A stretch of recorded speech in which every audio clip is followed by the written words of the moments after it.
For today's in my life, as a burikat, naabot sa Norway, og naninda og buwad. Oh, for today's video, day. Oh, Kuya Juan.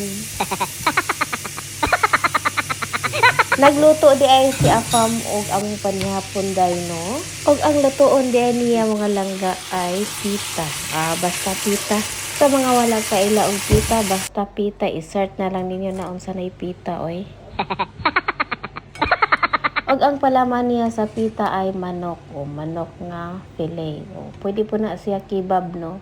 O bisan unsa ra na siya pwede ibutang na ng pana, no? Og unya day kay naluto na ang manok, so mag-prepare na ta sa ato ang pita. O na sauce, na mga gulay salad.